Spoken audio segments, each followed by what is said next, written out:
કે ભારત આવનારા સમયની અંદર કે આર્થિક મહામંદીમાંથી પસાર થશે. નમસ્કાર મિત્રો, ભારત એક સોનાની ચિડિયા, સરસ મજાની એક સોનાની ચિડિયા હતી. શું કામ સોનાની ચિડિયા ગણે ભારત?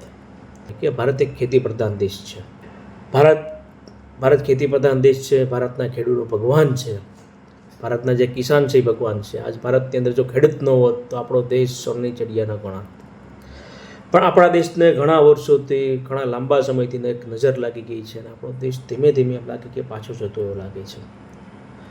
આપણી પાસે ડિસ્પ્લેવાળો મોબાઈલ આવી ગયો છે 4x8નો, એટલે સરસ મજાનો મોબાઈલ 20, 30, 40, 50 લાખ, 1.5 લાખના મોબાઈલ હાથમાં આવી ગયા છે. એટલે આપણે માનીએ છીએ કે આ વિકાસ છે, પણ આ વિકાસ નથી, એ વિનાશ છે.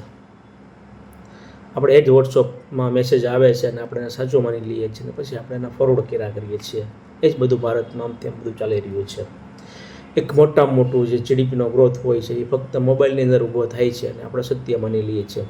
એક મોટામાં મોટું જે વિકાસ હોય છે મોબાઈલની અંદર આપણે જોઈએ છીએ, પછી બહાર વિકાસ જોતા નથી. આ ફ્રેમની અંદર આપણે બધું ભૂલી ગયા છીએ. આ શું કામ કરી રહ્યો છે દર્શક મિત્રો? કે ભારત આવનારા સમયની અંદર કે આર્થિક મહામંદીમાંથી પસાર થશે અને એક ઇમરજન્સી આવશે, શક્યતા છે. તેનું કારણ છે આપણે 6 મહિનાથી માર્કેટ ડાઉન છે અને આજના દિવસની અંદર શેર માર્કેટની અંદર 19 લાખ કરોડ રૂપિયા એક ઝટકે ભેગા સ્વાહ થઈ ગયા, ઉડી ગયા. હજારો લોકો બેઘર છે, હજારો લોકો, લાખો લોકોની નોકરીની ચૂંટણી થઈ ગઈ છે. દરેક ઉદ્યોગો હોય છે, હીરા ઉદ્યોગ હોય છે, ઘણા બધા ઉદ્યોગો હોય છે, એની અંદર મોટામાંથી આર્થિક મંદી છે. તમે સુરત જોઈ લો, સુરતની અંદર 2.5-3 લાખ લોકો જે હીરાના કામ કરતા હશે, જે હીરા ઉદ્યોગની અંદર જે છોકરાઓ, જે માણસો, ઘણી બધી અલગ અલગ બધી ચૂંટણી થઈ ગઈ, લોકોને ઉદ્યોગ ત્યાં મળતો નથી. ખૂબ મોટી મહામંદીમાંથી આપણે પસાર થઈ રહ્યા છે. પણ આપણે શું કામ નથી બતાવી રહ્યું આ બધી વસ્તુ? કે શું કામ? કે આપણે એક ધર્મવાદ બાજુ જઈ રહ્યા છે, રાજકીય ધર્મવાદ બાજુ. રાજકારણ અને ધર્મ આપણે બધું ભેગું કરી દીધું છે એટલે આપણે કશું આવું કંઈ બતાતું નથી. ઘણા લોકો આરોગ્ય કર્મચારી હોય, ઘણા જે લોકો હોય છે જે સરકારી નોકરી માટે, નવા છોકરાની ભરતીઓ માટે, જે લોકોને નોકરી મળતી હતી, નવી નોકરી બહાર આપને સરકારી મળી શકતી નથી, નવા ઉદ્યોગો ઉત્પન્ન થઈ શકતા નથી, એ આપણે દિશા બતાવતી નથી. શું કામ? કે આપણે એક ધર્મવાદના ઊંડા ખાડામાં આવી ગયા છીએ. એ જ બધા ધાર્મિક મુદ્દાઓ જે આપણી પાસે છે, ગોળ ગોળ ફ્રેમની અંદર ફરી રહ્યા છીએ અને આપણે એને સત્ય માની રહ્યા છીએ. એટલે આપણો જે દેશ છે યાદ રાખજો કે આપણે એમ લાગે કે બહુ આગળ નીકળી ગયા છીએ, 21મી સદીની ટોપ ઉપર ચડી રહ્યા છીએ, પણ આપણે 20-30 વર્ષ પાછળ છીએ. અમેરિકાએ ટેરિફ ટ્રમ્પે જે લગાડ્યો, પછી ઘણા બધા દેશોએ એની અવગણના કરી, એની નિંદા કરી કે આ યોગ્ય નથી, એની ગ્લોબલ અસર થશે. જે નાના જે વ્યક્તિઓ જે છે, નાના રોજગારો જે છે, એને ખતમ થશે. ઘણા દેશે વિરોધ કર્યો, છતાં પણ આપણા ભારતના પ્રધાનમંત્રી એક શબ્દ બોલી શકતા નથી ટેરિફ વિશે. બોલશે તો ક્યારે બોલશે ખ્યાલ નથી. કદાચ બિહારની ચૂંટણી છે, કદાચ પાછો એ જ ટોપિક મુદ્દાઓ બધા આવશે ધર્મના, અને ચૂંટણી પૂરી થઈ જશે. આ ફ્રેમની અંદર ભારતીય જનતા પાર્ટી ચૂંટણી જીતી જશે. આપણે ત્યાં જ રહીશું. આખા વર્લ્ડની અંદર જે ટેરિફ વોર ચાલુ છે, એ ટેરિફ વોર વિશે ઘણા બધા દેશો, યુરોપ દેશો હોય છે, એને પર ઘણી બધી નિંદાઓ કરી, ઘણા બધા પ્રધાનમંત્રી, રાષ્ટ્રપતિ નિંદા કરી, અને પ્લસ જે ચીન હોય છે એ પણ એની નિંદા કરે છે, એ પણ એની સામે ટેરિફ લગાડે છે, અમેરિકાની સામે બાદ પીડે છે. એ બાદ ક્યારે પીડી શકે?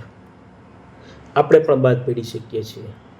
કે આપણે શું કામ બાદ પીડી શકીએ છીએ? કે આપણે ખેતી પ્રધાન દેશ છીએ, આપણી પાસે સોનાની ચિડિયા છે. આપણે પણ અમેરિકાના બાદ પીડી શકીએ એમ છે, છતાં પણ આપણે આ કરી શકતા નથી. તેનું એક જ કારણ છે કે આપણા દેશને આપણે આત્મનિર્ભર બનાવ્યું નથી. આત્મનિર્ભરની આપણે ખૂબ જ મોટી મોટી વાતો કરીએ છીએ, ધર્મ સાથે જોડીને આત્મનિર્ભરતાની ખૂબ જ મોટી મોટી વાતો કરીએ છીએ. ભગવાન પ્રભુ શ્રી રામે અયોધ્યાની અંદર, યાદ રાખજો, અયોધ્યાની અંદર લોકોને આત્મનિર્ભરતા કેવી રીતના રહેવાય, રાજ્યનો વિકાસ થઈ શકે, એવી રીતના પ્રભુ શ્રી રામે અયોધ્યાવાસીને સમજાવેલું લોક દરબારની અંદર.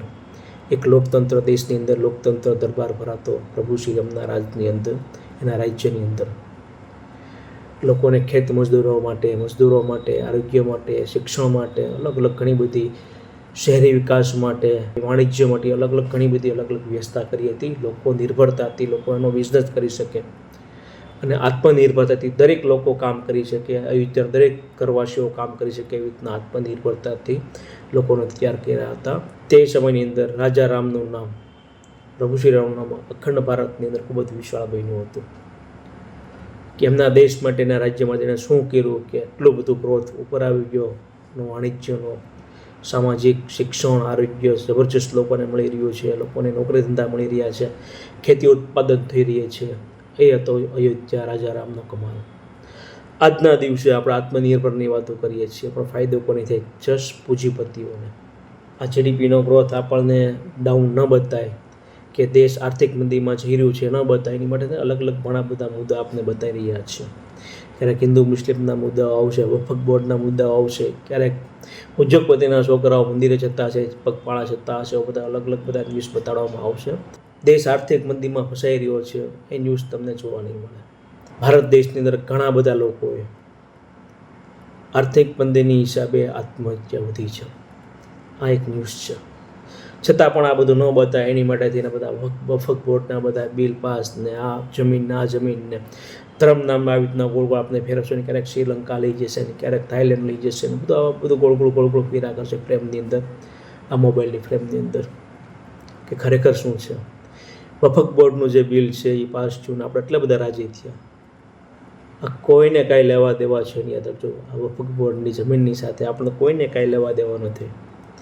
જેને જે લેવા દેવા છે ને સાથે મળી જ ટાઢા પાણીએ દરેક લોકો સાથે મળી કોંગ્રેસ ભાજપ સરસ મજાનું બિલ પસાર કરી નાખ્યું એમના ફાયદા માટે થઈને. આમાંથી કોઈ નાના માણસને ફાયદો થવાનો નથી કોઈ હિન્દુને ફાયદો થવો, નથી કોઈ મુસ્લિમને ફાયદો થવાનો. આ જેટલો જે ફાયદો થવાનો છે યાદ રાખજો, એ ટોપ લેવલના જે નેતાઓ બેઠા છે, જે પાર્ટીઓ કોંગ્રેસ ભાજપ હોય એ લોકોના ઉદ્યોગપતિને બધો ફાયદો થવાનો છે. આપણે ભૂલી જઈએ છીએ આપણા પાડોશી મુલ્ક ચીન સરસ મજાની ધમકી આપી દે છે અમેરિકાને, અને અમેરિકા એનાથી ડરી જાય છે. ત્યાં પણ ઘણા મોટા મોટા આંદોલનો થવા મળે છે અમેરિકાની અંદર એ ટારિફના. એ ચીનની બદૌલત. ચીન એક એવો દેશ છે યાદ રાખજો, ત્યાં દરેક ઘરવાસીઓ ત્યાં આત્મનિર્ભરતાથી લોકો કામ કરી રહ્યા છે. એનું પહેલું કર્તવ્ય છે કામનું, અને દેશનું જે કર્તવ્ય છે કે વિસ્તારવાદ વધારવો.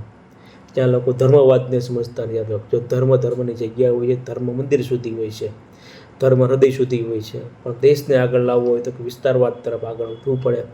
અને એની સાથે ત્યાંના જે લોકો જે હોય છે એ આત્મનિર્ભર બનવા માટે દરેક લોકો ત્યાં કામ કરે છે.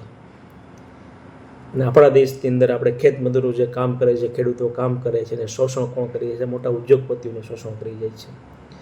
જે ખેડૂત જે હોય છે નાનો, એ ડાયરેક્ટ એક્સપોર્ટ કરી શકતો નથી માલ, અને મોટા આપણે પોસ્ટર મૂકી દઈએ છીએ ખેડૂતોને ખૂબ સારું છે, એક્સપોર્ટ કરી શકશે, ઇન્કમ વધશે, પણ ખેડૂતની ઇન્કમ વધતી નથી. પણ એના નામ ઉપર યાદ રાખજો ઉદ્યોગપતિઓ બધા બેસી જાય છે, અને છેલ્લે લાસ્ટની અંદર ખેડૂતોને ફક્ત અને ફક્ત એક શૂન્ય ઝીરો મળે છે.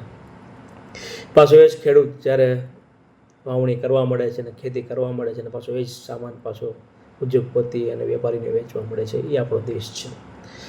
ત્યાંના દરેક લોકો સરકારે બહુ સરસ મજાની સુવિધા આપી છે. ત્યાંનો કોઈ પણ વ્યક્તિ હોય, ખેત મજદૂર હોય કે મજદૂર હોય કે નાનો ઉદ્યોગપતિ હોય, એ પોતાનો જે સામાન હોય છે એ પોતે એક્સપોર્ટ કરી શકે છે. ફરી એ જ બધો સામાન બાંગ્લાદેશથી, પાછી નેપાળથી અને શ્રીલંકાથી ફરીને જ સામાન આપણી પાસે આવે છે, અને આપણે સામાન લઈએ છીએ ચાઇનાનો. ડાયરેક્ટ આપણે એક્સપોર્ટ કરી શકતા નથી, લઈ શકતા નથી, દઈ શકતા નથી. બસ આપણે ફક્ત ચાઇનાની બધી એપો એ બંધ કરી દઈએ છીએ કે આપણને બહુ નુકસાન છે. પણ જેટલો સામાન ભારતની અંદર આવે છે એ બધો ચાઇનાથી આવે છે. આજે જે ચાઇના જે સક્ષમ જે હોય છે યાદ રાખજો, એનો દેશ આપણા ભારતની હિસાબે પોતે વિસ્તારવાદની અંદર આપણે જમીન ધીમે ધીમે હડપી રહ્યું છે, અને આપણે એ જોઈ રહ્યા છીએ. એટલે આપણા દેશને સુપર પાવર બનાવવો હોય, વિશ્વગુરુ તરફ લઈ જવો હોય, અખંડ ભારત જો બનાવવું હોય, તો ખરેખર આપણા દેશને આત્મનિર્ભર બનાવવા માટે જે નાના ઉદ્યોગો જે છે એ લોકોને ઊભા કરવા પડશે. ખેત મજદૂરો જે છે ડાયરેક્ટ એક્સપોર્ટ જો કરી શકે ને સમજાવવું પડશે કે તમે આવી રીતના એક્સપોર્ટ કરી શકશો. પણ આ બધું કશું થતું નથી. બસ આપણે એક ફ્રેમમાં રહીએ છીએ, વોટ્સઅપની અંદર ફેરવા કરીએ છીએ, અને પાછા એક ધર્મવાદની અંદર આવી જઈશું, એ જ અલગ બધી જમીનના વિવાદની અંદર, અને પછી આપણે બધું ભૂલી જઈશું. આભાર. આવનારા સમયની અંદર ખૂબ જ મોટી ઇમરજન્સી આવશે એવી શક્યતા બતાવી રહી છે. એનું કારણ છે કે આજે 19 લાખ કરોડ રૂપિયા ડૂબી ગયા છે ભારતના. જય સિયારામ, જય દ્વારકાધીશ. માંગે 20 ને આપે 30 મારો દ્વારકાધીશ. વંદે માતરમ. ભારત માતા કી જય. સતર્ક રહો અને જાગતા રહો.